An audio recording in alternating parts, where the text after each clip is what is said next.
The key goes in the lock the same way it always did. Same brass cylinder, same slight resistance before the tumblers catch, same click when it turns.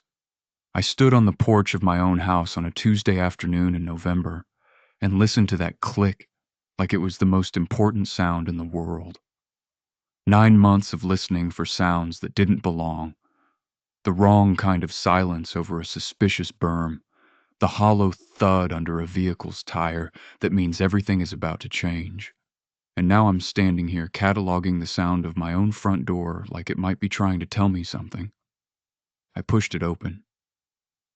The smell hit me before I even crossed the threshold. Not bad. That's the thing that I keep coming back to. It wasn't a bad smell. It was just wrong.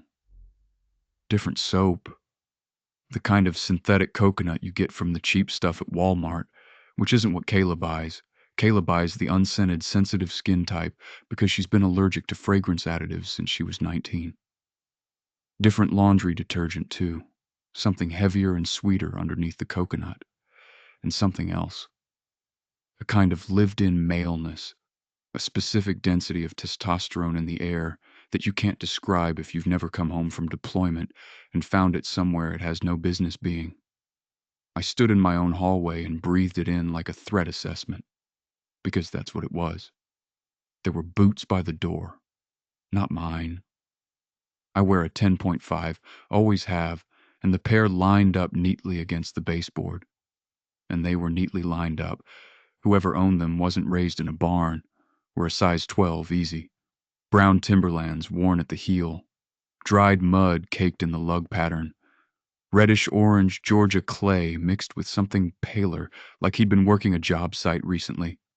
I squatted down in full ACU trousers and a civilian hoodie and examined those boots the way I'd examine a pressure plate. Without touching, from a distance that felt appropriately respectful of what they could do to me. I'd flown back 3 days early. Compassionate leave, technically, though not the kind where someone died. The kind where a buddy back home makes a phone call and says some things that you can't unhear, and your first sergeant looks at your face and clears the paperwork without much discussion. Kyle Merritt, who I've known since basic, who lives 4 streets over from me in Clarksville, who helped me move furniture into this house 2 years ago. Kyle, who called me at a NATO base in Poland at 0200 local time and said the words I'm going to have to carry around for the rest of my life. He'd tried to be gentle about it. Kyle isn't built for gentle. He'd said, "Man, I don't know how to say this." And I'd said, "Fast. Just say it fast." And he had. So I came home early. I didn't call Kayla. I told myself it was because I wanted to see her face, that the information hadn't fully calcified yet, that maybe there was an explanation I hadn't thought of. I'm not sure I believe that. I think I came home early because every instinct I've spent 6 years developing told me to gather intelligence before I acted. You don't detonate a charge on a suspected IED based on one source's reporting. You confirm. You verify. You walk the ground. I stood up from the boots, set my duffel bag down on the floor. It hit the hardwood with a sound like a body dropping, which is a thought I shouldn't have had, but had anyway, and I stood there for a moment with my hands at my sides and my breathing steady and deliberate the way they trained me to breathe when I'm kneeling over something in the road that could take my hands off. I started clearing rooms, left to right, systematic. Not because I thought anyone was home. The driveway was empty, my truck was gone. The house had the specific silence of a place that's been vacant for hours, but because systematic is what I know. Systematic keeps me from making decisions with my chest instead of my head. The living room. There was a PlayStation on the entertainment center that I did not buy. I know what I own. 6 years of Army living means you don't accumulate much, and you know every item in your inventory by sight. I stood in front of the entertainment center and looked at it. PlayStation 5, controllers on the stand, a stack of game cases, Call of Duty, which struck me as something I might have laughed at in a different life, and a couple of sports titles. NBA 2K25, Madden, a charging cable running from the back of the PS5 to the wall outlet. My outlet. In my living room, in my house, powering another man's entertainment system. I took out my phone and started photographing. This wasn't grief yet. Grief would come later. Grief was waiting for me somewhere past the next few days, like a second device in a daisy chain, the one you don't find until after the first one goes off. What I was doing now was operational. Date stamp on every photo, wide shots first, then close-ups. I moved through the living room the way I moved through a sector, methodically, cataloging, letting the phone do the remembering because in a few hours, my brain was going to be doing something else entirely. The kitchen. His presence was lighter here, like he'd been careful about it, like some part of him understood that the kitchen was Kayla's territory. But there was a half-gallon of almond milk in the refrigerator. Kayla's lactose intolerant and drinks oat milk. Always oat milk. She has opinions about oat milk that she can sustain for 20 minutes if you let her. And the almond milk had his handwriting on the side in black Sharpie, just initials TW, and the letters had a loose forward lean like he wrote fast and didn't care much about how things looked. TW Tyler Whitmore. I knew his last name from Kyle. I knew he was 29, that he worked at the same vet clinic where Kayla had been part-time for the past 2 years, that he was from somewhere in Georgia. The clay in his boot tread suddenly made more sense, like a piece of intelligence that had been sitting in my file without context and just found its category. TW and Sharpie on an almond milk carton in my refrigerator. I photographed it. I photographed the leftover Chinese takeout containers in the trash, the second coffee mug by the sink that had been rinsed but not washed, the charging pad on the counter that had a phone case next to it. A phone case, not a phone. The phone presumably in Kayla's pocket wherever she was. A chunky rubber case in dark blue, a man's case, a case that was not mine. I walked to the bedroom. I want to say I hesitated at the door, that some instinct for self-preservation made me pause before I went in. I didn't. I opened it like I open every door, quickly, fully, stepping to the side out of habit before I registered that there was nothing to step away from. Just my bedroom. Our bedroom. The queen-sized bed with the dark gray comforter Kayla picked out in 2022 that I'd secretly thought was depressing, but kept my mouth shut about. The bed was made, which was also wrong. Kayla doesn't make the bed, has never made the bed in 3 years of marriage. It was one of the things I teased her about. And now the bed was made with hospital corners, military corners almost, which hit me somewhere low in the stomach. He made the bed. The man sleeping in my bed made the bed each morning.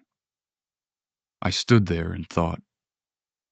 I trained him better than I trained her.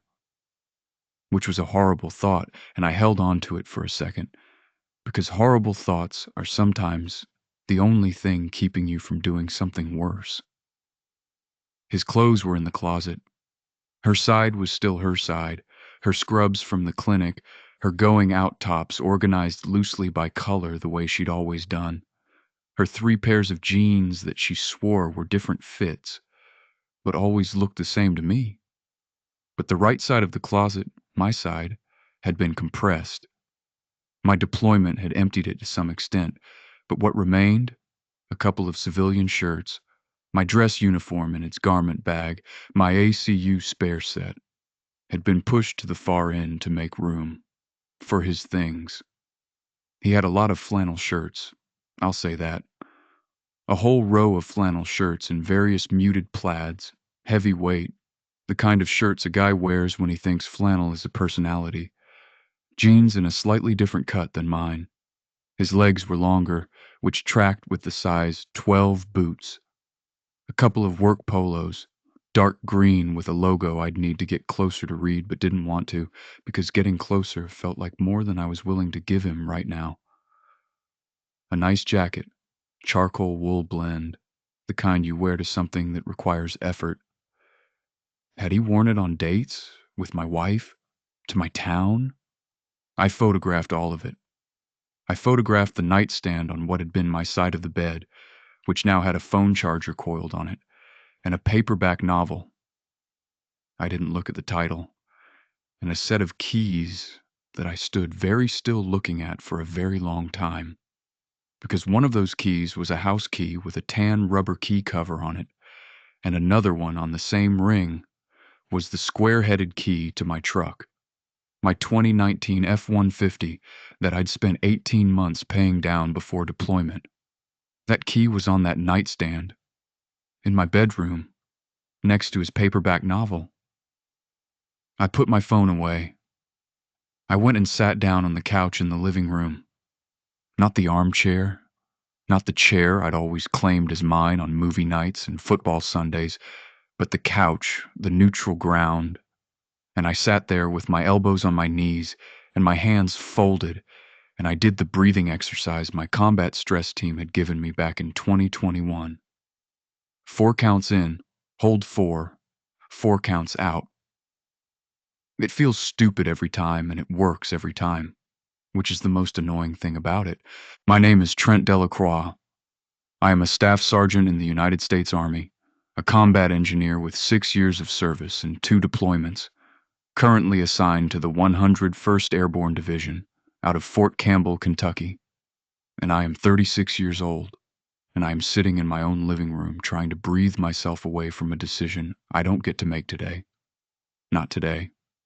Today is for information. Today is for intelligence gathering. You don't make decisions when the ground hasn't been cleared. I called JAG first, the Judge Advocate General's office. Military lawyers, essentially, the people you call when your life has a legal dimension you haven't accounted for.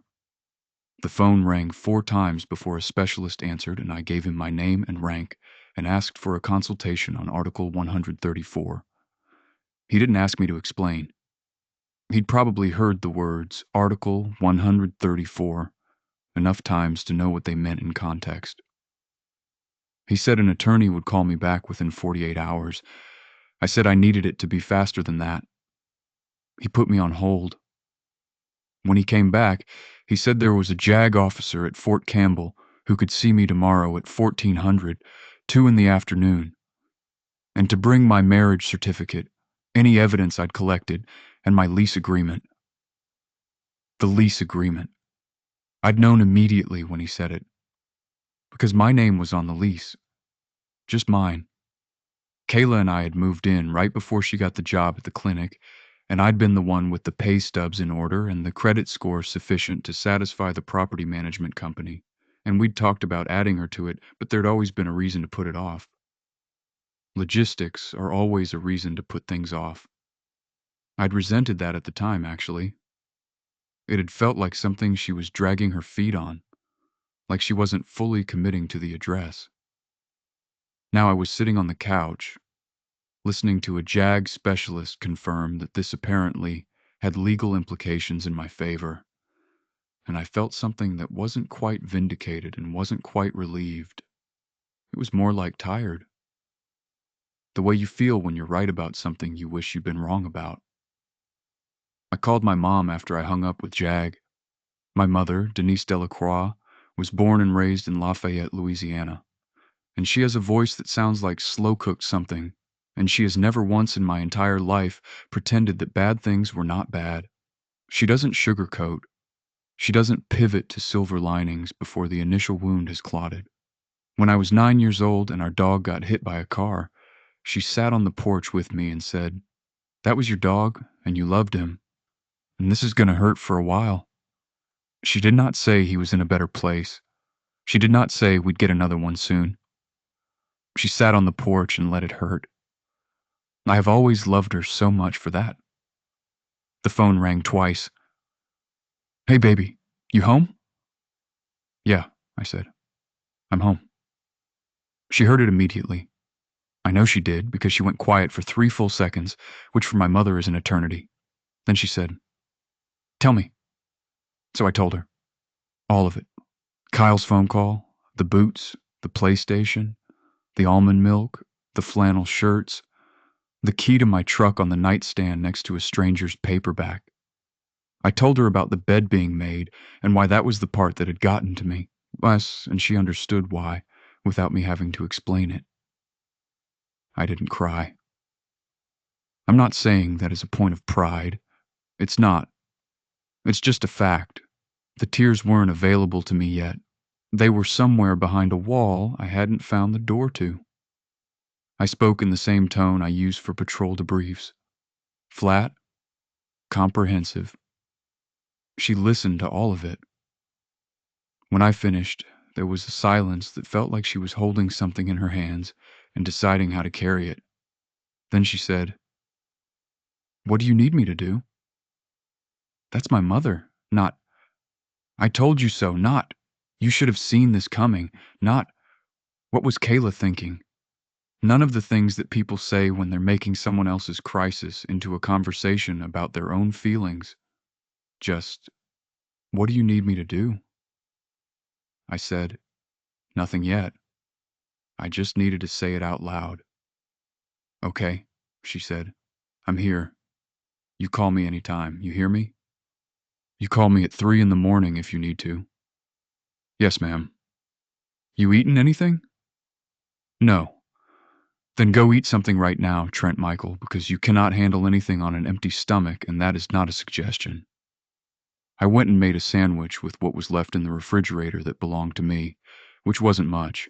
Kayla's oat milk, some of her yogurt, deli turkey that could have been either of theirs, but that I ate anyway because I was hungry, and it was protein. I ate it standing at the kitchen counter looking out the window into the backyard where the leaves were all down, and the grass was doing the brown November thing it does, and I thought about how Kayla had wanted to plant a garden back there, and how we'd never gotten to it. There's always a next spring. There's always a better time. I slept in the guest room that night. Not because I was making a statement to an empty house, because the bedroom smelled like him, and I'd have rather slept in the truck, my truck, wherever it was, than lay in that room for 8 hours. The guest room had a twin bed with a quilt my grandmother had made, and it smelled like cedar from the closet and nothing else, and I lay there staring at the ceiling with my hands flat on my chest, like I was already in the grave, and thought about my next steps. Information gathered, evidence documented, legal counsel initiated, now preparation. I'm going to tell you something about route clearance that maybe you wouldn't guess from the outside. The part that eats at you isn't the IED you find. It's the one you might have missed. Every device you clear, every pressure plate you mark and photograph and call in and wait for EOD on, every tripwire you trace to its anchor. Every single one of those is a victory, technically. You found it. You flagged it. The convoy behind you rolls through on ground you made safe. But you never stop thinking about the road you didn't walk, the device that wasn't on today's route but might be on tomorrow's, the thing hidden so well that even your eyes slide right past it. You carry those ghosts even when you haven't lost anyone, because the not yet is always in the room with you. That's what I was feeling lying in the guest room on the quilt my grandmother made. Not the thing I'd found, the thing I should have found sooner, the signs I'd maybe slid past because I was looking at the wrong stretch of road. There had been signs. That's the honest part of this. There are always signs. Kayla had gotten quieter over the summer. Before this deployment, the 7-month rotation to Eastern Europe that wasn't combat, technically, wasn't boots in enemy sand, but was still gone. Was still 7 months of being somewhere else while she was here.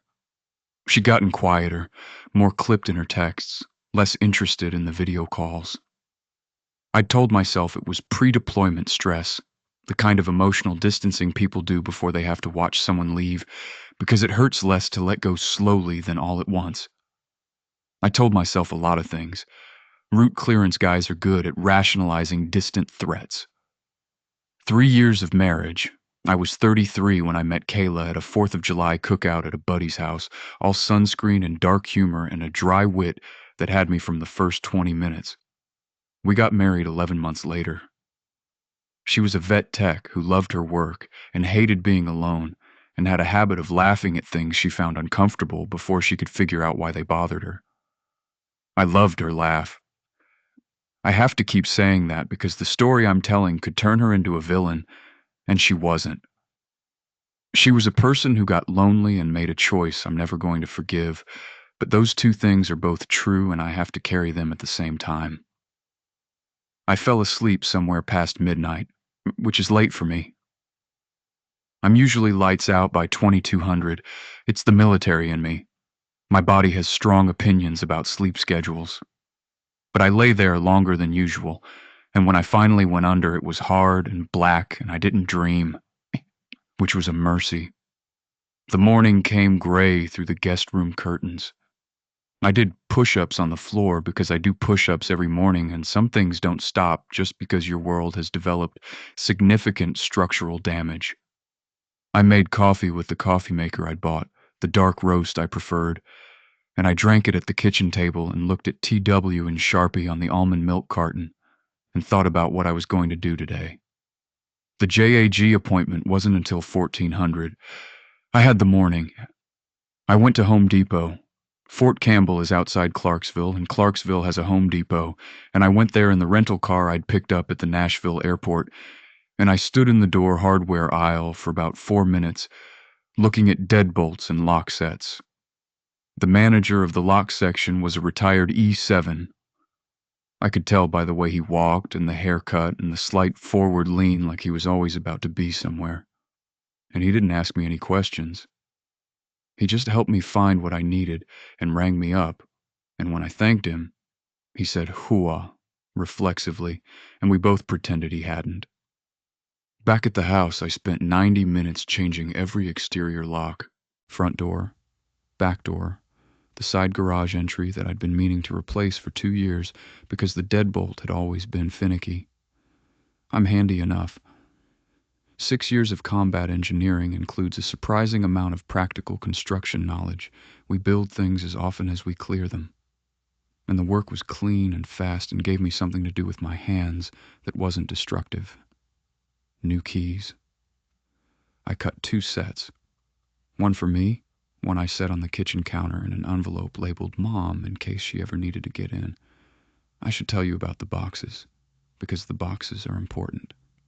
I went back to Home Depot because I'm efficient, and I bought moving boxes. The medium-sized ones, which are the ones you use for clothes and books and personal items, and I drove home and I spent 2 hours packing Kayla's belongings. Her side of the closet, her nightstand, her toiletries from the bathroom. I packed everything carefully. I wrapped the breakable things. She has a few ceramic pieces from a pottery class she took the year before we met. A mug, a small bowl, a little figurine of a cat that I never understood but that mattered to her. I wrapped them in the tissue paper I'd also bought at Home Depot because if you're going to do something, do it right. I labeled every box in blue marker: clothes, tops, clothes, bottoms, bathroom, personal/misc, ceramics, fragile. I taped them cleanly and stacked them in the living room. Her wedding photos were still on the walls. I left those. They were hung with hardware I'd installed. They were part of the house, and I didn't want to break them by taking them down hastily. That's the reason I told myself. I left her wedding photos on the wall, and I packed her clothes in neat labeled boxes, and I told myself it was about the hardware. Tyler's things got garbage bags. I want to be clear about the distinction because the distinction was intentional. Kayla's belongings were packed with tissue paper and labeled boxes because those things were Kayla's, and Kayla had been my wife, and whatever she'd done, she deserved to have her ceramics arrive intact. Tyler's belongings, the flannel shirts, the jeans, the wool jacket, the game controllers in the cases, the charger from the nightstand, the paperback novel I still hadn't looked at the title of, the phone case from the kitchen counter, the shaving kit from under the bathroom sink that smelled like the coconut soap I'd identified at the door. Tyler's belongings went into black contractor bags, the heavy-duty kind. because I happened to own several boxes of them and they were adequate for the purpose. I put his bags on the porch, neat, stacked, not thrown. I want to say that because I want the record to be accurate. I didn't throw them. I didn't kick them. I set them down on the porch in an organized pile, and I left the size 12 Timberlands on top as a kind of landmark, a marker, a this is yours and you are not welcome. Not a threat, just a fact. The JAG appointment was at 1400, and I drove to Fort Campbell in the rental car and signed in at the legal office and waited in a beige waiting room for 11 minutes before a first lieutenant named Castillo called me back. She was 27 maybe, with the kind of precise bearing that means either she went ROTC or she's been here long enough to absorb it from the walls. She didn't treat me like a victim, and she didn't treat me like a case number. She treated me like a staff sergeant with a problem that had a legal framework, and she was going to help me navigate it. Article 134, Uniform Code of Military Justice. The general article, the one covering conduct prejudicial to good order and discipline or that brings discredit upon the armed forces. Adultery falls under it. Lieutenant Castillo walked me through it with the careful precision of someone who knows that the law as written and the law as practiced are sometimes different landscapes. She said prosecutions require establishing 3 elements: that a sexual act occurred, that one party was married to someone else, and that the conduct was prejudicial to good order or the service's reputation. She said that 3rd element is the bar that makes prosecutions relatively rare. If I wanted to pursue it, entirely my decision, I'd need to formally report to my chain of command, triggering an investigation that would take time and institutional machinery. I asked what my practical options were outside a formal complaint. She told me that as the sole leaseholder, I had the right to change the locks and require any non-leaseholding occupant to vacate. She said the evidence I'd documented was good. She said the word good, the way doctors say good when they mean sufficient, but not what they'd hoped for. I left Fort Campbell at 15:30 and drove back to the house and sat in the driveway for a few minutes. The porch looked different with the garbage bags on it. It looked like a statement. It looked like a door that had already been decided. I went inside. I sat on the couch in the living room and I called the veterinary clinic where Kayla worked. Where Tyler worked. The woman who answered was cheerful in the specific way of front desk staff who have been trained to be cheerful, and she said, "Blue Ridge Animal Clinic, how can I help you?" And I said, "Can I speak to Tyler, please?"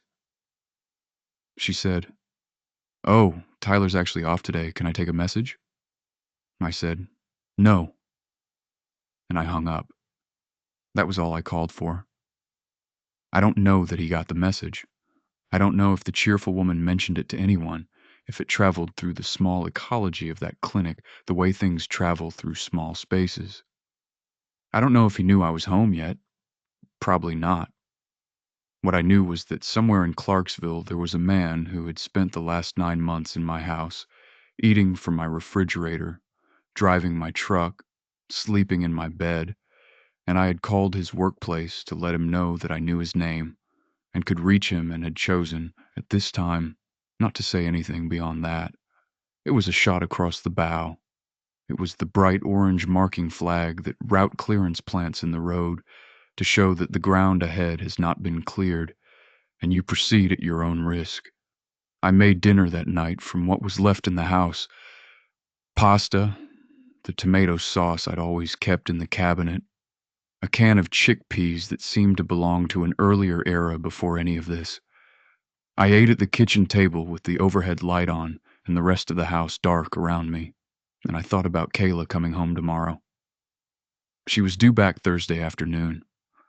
I knew her schedule vaguely. She worked Monday through Wednesday at the clinic, usually, and had Thursday and Friday off most weeks. Kyle had told me that much in his message, in the rough inventory of information I'd asked him for when I decided to come home early. He'd said, "She'll probably be home Thursday afternoon. She goes grocery shopping on Thursdays." And I had thought, of course she does. Of course she's maintained her routines. Of course the machine kept running. I need to tell you something about Kayla before this story gets to where it's going. I need her to be real in this, even here. Kayla was the person who stayed up with me the whole first night I got back from my first deployment. Not because I asked her to, we weren't even married yet, but because she looked at my face at the airport and understood something was wrong, and sat with me on the kitchen floor until 3 in the morning while I talked in circles about things I couldn't fully name. She never pushed. She never tried to fix it. She just stayed. She had a quality of stillness when someone needed her to be still, and for a long time I thought that was just who she was, that I'd found the one person correctly calibrated for a person like me. Maybe she was, once. Maybe deployment erodes the calibration. What I know is that she was lonely and I was gone, and at some point those two facts found a third fact named Tyler Whitmore, and the equation resolved in a direction I can't come back from. That's the honest version. There's a cleaner version where she's just a bad person, and I'm just a victim, and everything is simple. But the clean versions are never the true ones. And I was trained to gather accurate intelligence, not comfortable intelligence. I slept better the second night. Not well, but better. The guest room was starting to feel like mine in the way that temporary spaces eventually do if you sleep in them enough. 2 nights is enough. The body adapts faster than the mind. I was up at 0500 by habit, push-ups, coffee, standing at the window watching the November dark thin into gray. The leaves in the backyard, the unplanted garden. A robin on the fence that had no business being here this late in the year. A straggly holdout who hadn't gotten the migration memo. The house was clean. I'd cleaned it the night before, not obsessively, not scoured it the way you decontaminate a site, but mopped the floors and cleaned the bathroom and ran the vacuum over the living room rug. Not for her, for me. Because I grew up in a house where cleanliness was a form of respect for your own space, and I'd been gone 9 months, and this was still my space, even if it had been occupied.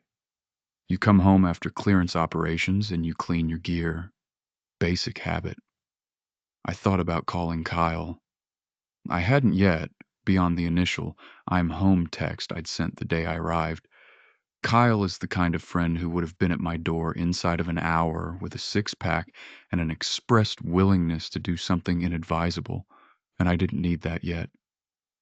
I needed the inadvisable option friend to stay on standby for a few more hours, but I thought about calling him all morning, the way you think about the thing that will make the weight lift for a moment, and didn't, and spent the morning on the couch reading the Army Times on my phone and watching the light change in the living room. She got home at 2:17 in the afternoon. I heard my truck first. F-150 has a distinctive engine note when the weather's cold. A slight roughness in the idle that I've always been able to hear from inside the house. I'd been waiting for it without admitting to myself that I was waiting for it, the way you wait for indirect fire when you know it's coming, but you don't know the exact second. My whole body went still, and I set down the phone and I listened. The engine cut. A door closed. One door, just hers. The sound of footsteps on the front walk, unhurried, probably carrying grocery bags if Kyle was right about Thursday routines. And then silence, which stretched out longer than it should have, and I sat on my couch in the dark living room. I'd turned the lights off, and the curtains were mostly drawn, and the house was dim in the November afternoon. And I waited. I heard the key go in the lock. I heard the slight resistance before the tumblers catch. Then nothing, because the tumblers don't catch anymore, because the lock is new, because the key she had won't work. Another silence. Then her phone rang. Mine, I mean. My phone rang and her name was on the screen. Kayla. No photo. I'd been through a phase of deleting photos from contacts during a dark week in Poland. And I looked at it for 2 rings before I answered. Trent. Her voice was a sound I hadn't heard in 2 months. We'd stopped calling and were down to texts. It was lower than I remembered, rougher, and there was something in it I couldn't immediately name. Shock, maybe. Or the cousin of shock that comes when a thing you feared might happen has evidently happened and you're still not prepared. "Kayla," I said, Are you home?" "Yes." "Trent, my key doesn't work." "No," I said. "It won't." A long pause. I could hear her breathing and a car on the road and somewhere distant a dog going off at something. The sounds of the neighborhood going about its business around a moment. That wasn't its business. "What did you do?" she said. "Change the locks. My name's on the lease." Another pause. Then, "When did you get home?" "Tuesday." "Tuesday." She said it like she was doing math, like she was running numbers on days and calculating the radius of what I'd had time to know. "Trent, can you open the door? Can we talk about this?" "We're talking," I said. "Through a door." "Through a door," I said. "Yeah." I could hear her exhale, hard and short, the particular exhale that I used to know as the prelude to a real fight. Not a bickering fight, not a logistics fight about whose turn it was to call the landlord, but a real one. The kind that came from something deep and unresolved. "I know what Kyle told you," she said. "Kyle told me the truth," I said. "Kyle told you one version of the truth. Kyle told me there was a man living in my house. That seems like a pretty stable fact. It's more complicated than that." I let the silence do the work for a few seconds. I'd learned that from years of difficult conversations with commanders, with subordinates, with EOD technicians who had opinions about how route clearance was being conducted and weren't shy about sharing them. Silence has weight. You can set it down like a piece of equipment and let it occupy the space and see what happens. "Trent."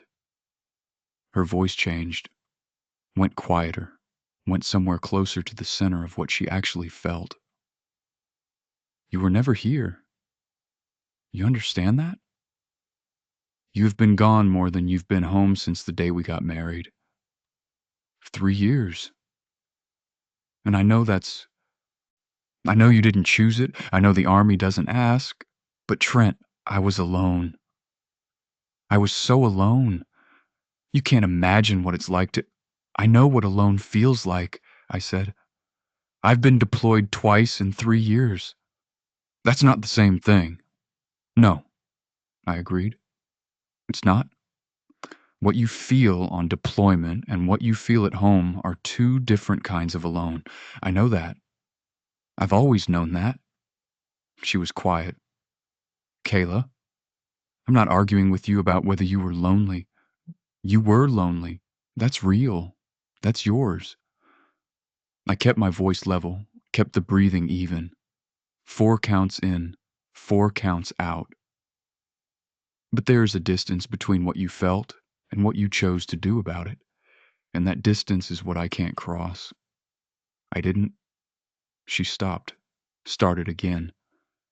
It wasn't, it took a long time before anything. "I don't want the timeline. Trent, I really don't want the timeline, Kayla, please." Another silence. Longer this time. I heard her shift, heard what sounded like grocery bags being set down on the porch, which struck me as almost funny in a gray way. She'd set the groceries down to have this conversation, as if at some level she still thought she was going to come inside. Still thought there was a version of this afternoon where she put away the groceries and we sat at the kitchen table and worked through it like adults. I understood that. I'd wanted that version too, at different points in the last 2 days. The version where the ground was stable. The version where nothing was buried under the surface of my own marriage. "You chose the Army over me," she said.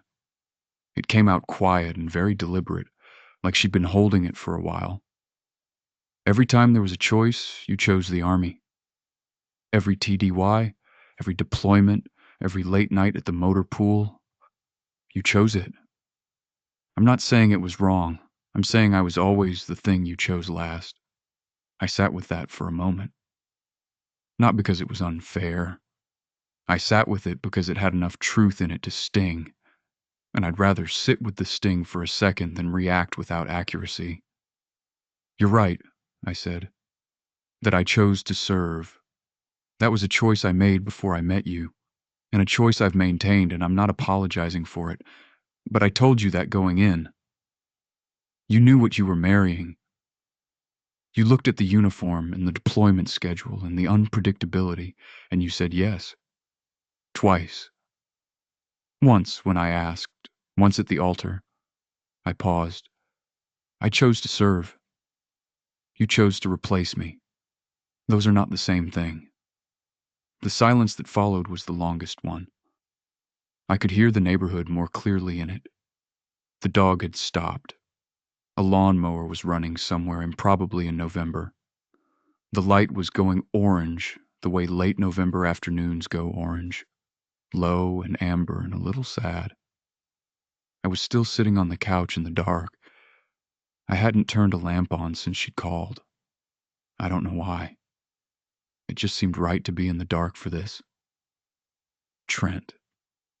Her voice was different now. Stripped of the defensiveness, stripped of the argument architecture, just her voice underneath it. I'm sorry. I want you to know, whatever else, I am sorry. I know that doesn't fix anything. No, I said. It doesn't. I loved you. Past tense. Loved. I noted it the way I note things in the field. Not with judgment, not with reaction, just with the precise knowledge of what a specific signal means. I know you did, I said. I know it wasn't nothing. She started crying then. I could hear it in the quality of her breathing and the way her inhales went ragged and irregular, and something in my chest moved toward her instinctively because that's just what you do when someone you love is crying. Even when they're outside the door, they can't open anymore, and the distance between you is already irreducible. But I didn't move. I stayed on the couch. Your things are in labeled boxes in the living room, I said, when I thought she could hear me again. I'll set them on the porch tomorrow, or your mom can come get them, or you can work out something with the property management company about your access. I'll have the attorney contact them. Tyler's things are already on the porch. You boxed my things up. I did. You wrapped the ceramics. I hadn't expected her to know that immediately, but she would. She knows her things, the arrangement of her things, the way her ceramics sat on the nightstand. She'd worked out what that meant faster than I'd given her credit for. Yes, I said. She cried harder for a moment, and I don't know exactly what that was about. The ceramics, specifically, or the evidence of care within the ending, the fact that I'd wrapped the breakable things, even as I was breaking everything else. Maybe it meant I'd loved her too, which she already knew. Maybe it meant I was still who she'd married, which is both a comfort and an indictment, depending on how you hold it. Your truck is in the driveway, she said after a while. She'd gotten herself mostly controlled again. I know, thank you. I can't, she started. Trent, where am I supposed to go tonight? Your mom, I said, or Tyler. I said the second one without venom, as a fact, and it was the hardest fact I'd said out loud so far because saying it acknowledged his reality in a way that the garbage bags hadn't quite managed. Another long silence.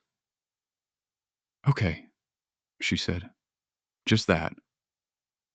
Okay. The word people say when they've run out of better words, when the conversation has arrived at its destination and the only thing left is to acknowledge the arrival. Okay, I said. I heard her pick up the grocery bags. Her footsteps moved down the front walk. Slow, not the unhurried pace of arrival, but the heavier pace of leaving. I heard my truck door open and close. I heard the engine, the particular roughness in the cold, and I thought, get that looked at soon. I thought, it probably needs a new O2 sensor. I've been meaning to check it. I thought about an F-150's engine sensor in the moment my marriage ended in a driveway in November, which is either the most military thing I've ever done or just the most Trent thing I've ever done. Probably both. The truck pulled out and drove away, and the sound of the engine faded down the street, and eventually there was nothing but the lawnmower and the dog starting up again in the house. Quiet around me. I sat in the dark for a long time. The light in the room changed from amber to gray to the blue-black of early night, and I tracked it without moving.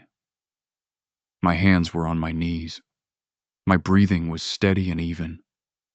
The house smelled like my cleaning products and the coffee I'd made that morning and nothing else, because I'd opened every window for 2 hours the previous morning and aired out the other smells, the coconut soap and the flannel and all of it, and what was left was what was mine. I want to tell you about a road outside Rzeszów. It's a secondary route, barely paved, runs east out of the city toward the Ukrainian border, and we cleared it 4 times in the rotation. Not because we had confirmed threats. That's not how NATO rotations work. We're not in a hot zone out there. But because doctrine says you maintain route clearance proficiency, you exercise the skills, you don't let them atrophy because you're in a permissive environment. So we walk the routes. We use the mine roller attachments. We look for things that don't belong. And on the 3rd clearance of that road I found, buried in the shoulder, a piece of Russian anti-tank mine hardware that had been there since 1944. Cleared by time rather than by any engineer. Rendered inert by 8 decades of dirt and oxidation, but still present. Still occupying the ground. I'd spent 9 months in Eastern Europe making roads safe for convoys, for resupply runs, for vehicles carrying people who had specific missions and who would cross the ground I'd cleared without knowing my name or thinking about the hours I'd spent on my knees in the shoulder of a secondary road outside Rzeszów. That's the contract. That's the deal. You clear the ground and you don't get thanked because the convoy gets through, and that's the point. But nobody cleared the ground for me. I'd been on deployment, doing the thing I was trained to do, making the ground safe, and back here the ground I thought I'd been standing on had been hollowed out from underneath, and there was no team, no equipment, no protocol for that. Nobody walks your life route while you're away. Nobody checks the shoulders of your marriage for old metal. You come home and you find out what the ground has been holding, and you deal with it, or you don't. But there is no clearance procedure. There is no doctrine. There is nobody with a mine roller. I spent 9 months making sure the ground was safe for everyone else. Nobody cleared the ground for me. I sat in the dark with that thought until it cooled from something burning to something I could hold. The lawnmower had stopped. The street was quiet. Tomorrow I'd call the property management company. The day after that, I'd call my first sergeant. Somewhere in the next few weeks, I'd figure out the rest. The legal questions, the Article 134 question, the 100 administrative dimensions of an ending. That was the next stretch of road. You don't clear it until you're standing in front of it. Right now it was dark, and the house was quiet, and I needed to call Kyle. I pulled up his number. He picked up on the second ring, the way Kyle always does, because Kyle has this theory that if you let something ring more than twice, you're either asleep or rude, and he's committed to being neither. "Hey man," he said, and then, "Yeah, you're home." Not a question. He'd been waiting for this call since Tuesday, had been giving me the space I'd needed to walk the route at my own pace, which is what a good soldier does when the mission doesn't require his hands on the equipment. "Yeah," I said. "I'm home." A beat of silence. The comfortable kind. The kind that means we've been in enough bad situations together that we know how to be quiet without it meaning anything bad. "How is it?" he said. I looked around the dark living room. The labeled boxes stacked against the wall. The entertainment center with the PlayStation gone now, just the blank face of the TV above it. The wedding photos on the walls that I hadn't taken down, Kayla and me in front of a white gazebo in Lafayette, Louisiana, with my mother crying in the background and Kayla's father with his hand on my shoulder like a benediction. "No," I said. "It's not good." Kyle made a sound that wasn't a word but meant I know. Then, "You want me to come over?" "Yeah," I said. "Come over." 20 minutes, he said. No elaboration, no check-in about what to bring or what the situation was or what I needed from him specifically. 20 minutes. I'll be there. I put the phone down. I got up from the couch for the first time I checked the clock on the microwave in the kitchen. Longer than I'd realized. The particular timelessness of a dark room when you've stopped tracking the hours. I stretched, my back protesting in the way 36-year-old backs protest when they've been stationary, and I went to the kitchen, and I turned on the light over the stove, just the small one, not the overhead, enough to see by without flooding the room. I filled the coffee maker, set it going, got 2 mugs from the cabinet, the heavy ceramic ones that Kayla had bought and that I'd always liked even though I never told her so. Functional mugs, solid in the hand, the kind you want when someone is coming over and the conversation isn't going to be light. I stood at the kitchen window and watched the street for headlights, the way I watch sectors. Outside, the November night had gone full dark. The yard was invisible, the unplanted garden lost in shadow, the holdout robin long since found somewhere to roost. The street held the specific quiet of a neighborhood that has finished its day. The lawnmower silence, the dog's silence, the ordinary silence of 100,000 nights in 100,000 houses where nobody is standing at a window, waiting for a friend to arrive, and figuring out how to hold the weight of a thing that can't be put down yet, but will be lighter with someone else in the room. Kyle's headlights came around the corner at 17 minutes, because Kyle drives faster than he admits to. I unlocked the front door and stepped aside, and he came in and looked at the room. The boxes, the bare spot on the entertainment center, me in the kitchen doorway with 2 mugs. He's a big guy, Kyle, broader than me, the kind of build that makes him useful on difficult days. He had a paper bag in one hand that clinked. His face had the look it gets when he's assessing and not reacting, taking inventory before he speaks. "You changed the locks," he said. "My name on the lease," I said. He nodded, looked at the boxes, nodded again. The nod of a man who understands a decision without needing it explained. "Coffee's on," I said. "Yeah," he said. "Good." He came into the kitchen and pulled 2 cans of his wife's home-brewed stout from the bag, the kind she makes in the garage, tastes like something a person actually put effort into, and set them on the counter next to the mugs. And he looked at me. "You okay?" he said. The question I'd been asking myself for 3 days, in 100 variations, each time reaching for an answer and coming up with something that wasn't quite yes or no, but somewhere in the complicated territory between them. Am I okay?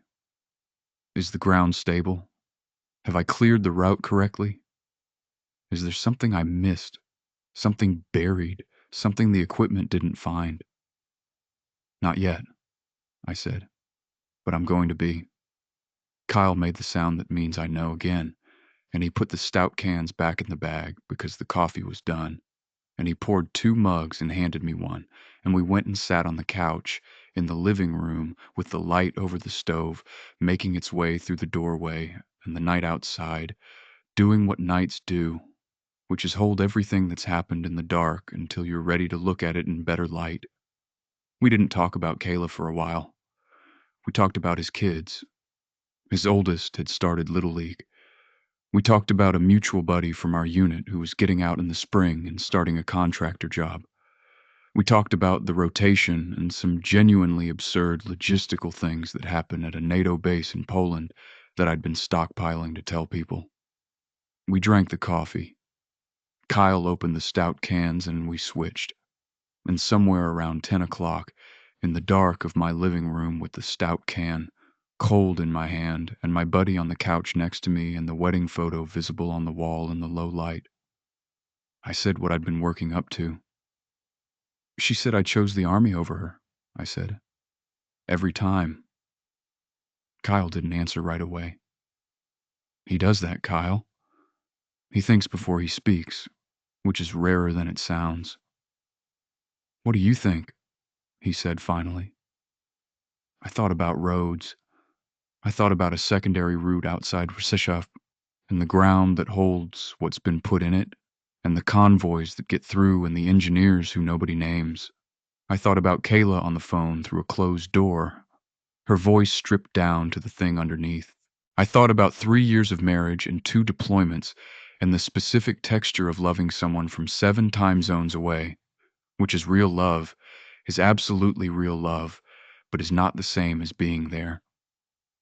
I think, I said slowly, that she was right that I was gone, and wrong about what it meant, and I'm going to be sorting out which is which for a while. Kyle made the sound that means he understands, and he drank his stout, and outside the street was quiet, and the houses were dark, and the night settled over everything the way nights do. I was home. The ground was complicated, the route wasn't cleared, but I'd walked worse roads. I'd find my footing. I was going to have to.